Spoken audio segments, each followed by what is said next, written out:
yeah, wanted to hop into a little bit of film real quick, have maybe 6-7 plays queued up here, and wanted to get into a couple things that stood out to me on tape. A couple just like very interesting things. First and foremost was everyone talking about the toss sweep. Like, how did the Ravens close the game out the week prior with the big toss on the outside? So this is the opening drive of the game. And we see the Ravens, I think this might have been the second play of the game. You're going to get that toss sweep action. It's going to suck the defense up, and you're just going to see a screen right into it. The Ravens know that the Bucs are going to try to be physical. Todd Bowles is going to try to be physical, so they fake it. Quick screen to Zay Flowers, to Ronnie Stanley out there. Bam, first down. Easy, smart, makes sense. This is the football jiu-jitsu that I keep talking about using momentum and using defense's aggression and what you force them to be aggressive. Look at those linebackers biting on that. Look at the entire void of field over there. And then just having Ronnie Stanley for Zay Flowers. And self-scouting there is great. Knowing your own tendencies and how teams are going to react to that and then using that totally against them. It's impressive stuff. And of course, scripted, right? Script is huge. But it also doesn't show what you are in terms of adapting, in terms of feeling the rhythm. And I think Todd Monken has been so good in that regard. So then a little bit later, I think in maybe the first quarter, they run an actual toss sweep. Everything's in tight. There's a backup corner. They're going to be like, all right, we're going to test this corner. We're going to toss right at him. You can see Isaiah Likely cheating so hard right there, which he did in deceptive ways at points in this game. I don't know if I have that on tape here, but he runs a lot of routes from this kind of position, which is hilarious. But so now we see that corner. He's just going to go wipe out Pat Ricard. He's like, I'm going to run at that big boy 100 miles an hour, not going to let Henry get to the boundary. And look how fired up the Bucs are. Clearly, they talked about this, thought about this all week. We are not going to let them toss the ball to the outside. That backup corner comes down and blows that play up. Big loss, right? Like, fired up. The Bucs were super physical. So kudos to them. They were and did kind of bottle up the run game a little bit in the beginning of the game. And they were running the ball well on the other side. So then we get my favorite play of the game. I've talked about it 11 times now, but here, let's make it 12. So now you run it at Zion McCollum. He's going to bite down. This is in the second half. I believe this is just into the third quarter. And I maybe over-exaggerated what Likely and Kolar did here, but they did a nice job. So instead of having this be like sweep where you try to pull someone, you pin, you pull, you get linemen out in front, things like that, they're just going to make it a zone concept. And to me, it's like auto cutback. Like, we know how they're going to respond. We know how they're going to feel. And the immediate movement, Zion McCollum triggers, Henry's cutting upfield, and it's all zoned out. And then bam, it's one-on-one Derrick Henry in space with a corner. Lamar runs by him, takes him out of the picture, goes and gets Antoine Winfield. This run was so much more insane than it appears because Henry just kind of like threw his hip around and didn't quite get this foot in bounds. This was a touchdown. Like, this was a touchdown, if a little bit different here. We'll see it on the reverse angle, but just one little different move timing-wise on the sideline from Henry. Not like it was anything bad he did. So much space, so much fun. Lamar Jackson blocking, yada, yada, yada. But just look at how close this was to being a house call again. And I rewind it here. So close. Right there. If he just has like swung his hip a little bit or something was just a little tiny bit different, that's a house call. How about a better block from number 8 there? I think we're going to have to get him in the film room this week. And he got blown up right there too. No one talked about that aspect of it, right? Yeah. No one talks about Lamar getting washed out. He kind of just fell. Listen, I love the effort, but let's get a little more sand in the pants next time there, Lamar. Come on. Yeah, with the pink mouthpieces and the diamond grills, everything. He's flying in there. Look at the little mini scorpion Lamar has right here, right on his head, falling down. It's rumbling, stumbling, bumbling. Look at him in midair right there. Yeah, I think me and Banks talked about that on the post show. It's like, I don't know if I love seeing him go down in that fashion. Absolutely not. And that's just kind of like the recklessness of this team, right? So flipping over to the defensive side of the ball, this is the first thing that I'm starting to get worried about the inability. I feel like I'm crying wolf a little bit here, where it's like, this doesn't kill you at all, but it just doesn't make sense. This is 3rd and 3. And I have popular concept here. We're going to get to the popular concept. It's aside from this one. It's a tight formation. You see mesh out of this very often. You see traffic basically out of this very often. So we see the bunch. It's basically 4 strong. Mike Evans isolated on the backside here. So do they want to throw the ball? Probably. You see pass sets everywhere around. The Ravens clog the middle of the field there. I don't really care if the Bucs run for a first down, but what sense does it make? Roquan did nothing wrong here. He was out on it. He just can't get through that traffic. That is the easiest first down you'll ever see in your life. Like, he is lined up, mugged up in the A gap here. Rachaad White is aligned outside of him. Roquan even tries to cheat, and he knows what's kind of coming, and there's just nothing you can do. Like, you knew you were going to die that way, basically.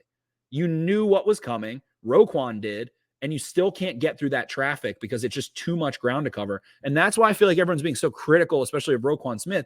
But it's just flawed in theory to me, asking him to get to the back there. They use the backs as much as anyone in the pass game, and he knew it was coming, and still just easy. So, and it's like he's not going to slip that. I mean, that's a pick play, basically. He's not going to slip that either. Like, they're going after him in that respect, too, and it worked.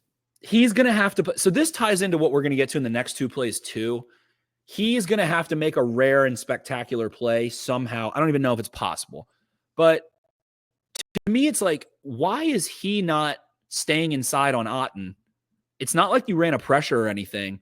Why is that how you deal with bunch? So many of the issues, the Ravens are actually 6th in EPA allowed on throws of 20-plus yards. They have not let up shit over top. They've been fine on the deep ball. It's just these little ticky-tacky things. This doesn't qualify into that, but we're going to see the intermediate game that ties into in the next couple of clips here. Actually, how many times one coverage grade from him in PFF this week too? I was surprised to see that. I don't think he was like bad in coverage in this game, but I remember I clocked that play you just showed like right off the bat. I was like, fuck, man, are they just going to victimize him like this all night? And I don't think that he necessarily did. But 71, I mean, that's pretty solid. That's in the green. So he's doing well. There's a play that we get to, the Marlon Humphrey interception, which is going to be the Clipper City tide turning play of the week. But this ties into that too, right? So now we're going to see again, now it's going to be trips bunch. And how many times the Ravens run this too. This is, for my money right now, probably the most popular simple pass concept in football. Godwin is going to flare out and become the number one. And then he's just going to run underneath of the bunch. If this is going to play for me, if I hit play, that might help, right? So we're just going to see him bubble out. And now you're still asking Marlon Humphrey to man up when he has all that space and a natural pick. How many times are you going to have to see this? Until the other option is instead, if I rewind, I'll play it again. I think I just played through. Then I'll probably rewind it. We can just see the next example, actually. Same exact concept. How many times are you going to have to see this burn you until you switch it so that Roquan stays, Humphrey takes the vertical threat, and Steven stays outside? How many times? This is like, I'm not even kidding. I'm trying not to embellish. That might be the 11th time I've seen this exact play run against the Ravens. And again, that the high-level conversation could be that's how we want to lose. Like, we're fine with that. But if this is a more explosive player than Chris Godwin, he might just house this. Like, how is Marlon supposed to be able to get there? Could he? I believe the one where I think the one where he bobbled it. It was that one. It's this one. This was a third down, correct? It was third down. Yep. Yeah. And so this one is too. Both of these are third downs. Yeah, right. So situationally, it's like if you want to die a certain way, that's fine. But like, let's try and at least have some situational awareness and protect the sticks and do what we need to do. Like if we see this again tendency, if we see Godwin flaring out, he's going to come back in the middle. He's going to have that natural pick that you talked about, and he's just going to be either wide open or he'll have a step or two, and that's easy for a player like him. So it's just the same thing. And to me, it's like just pass off instead. And what is the downside of that? I guess that like if they run, I don't even know. I mean, like if Marlon is turned, what it becomes is 4-on-3 here, essentially. The back is also wide open. So that's the other issue of that, I suppose, down here, which is an issue. But again, can't always perfectly cover everything. The other teams get paid too. The other offensive coordinator is an NFL offensive coordinator for a reason. But so they're playing conservatively. I mean, you've got too high. So the back is here. You've got help to the honey hole here. You know, you've got, I think that's Hamilton, if I'm not mistaken, to try and go run with Evans if you want. On third down, it's third and short. But so you have 4 defenders. So why is it not like, why is Simpson not sliding a touch and Roquan Smith is angled inside and Humphrey is down? Like, I don't know, just pass off instead. I think that is, I want to try to run numbers on it. It would take me a little while, but I think that is like, the quintessential reason why they have allowed such a high pass success rate, especially when they're leading, they just let you run underneath of them and let you run into the middle of the field. So that is maddening to me because I just want to know the answer. Like, are you letting them do it and you're just going to lose that way and you're fine? If so, I can get it if it's intentional. If you're like, no, we just don't want the deep ball thrown over us. We just want to, Well, what do I don't break, like you love to say. I was going to say, what do I joke about? But in a serious tone, like it sounds like we're discussing the idea of bend but don't break. And the thing about bend but don't break is like I have a lot of fun with it, but like it's a lot more fun when you can get home with 4, or if you can get home with the gentleman's blitz, rushing 5.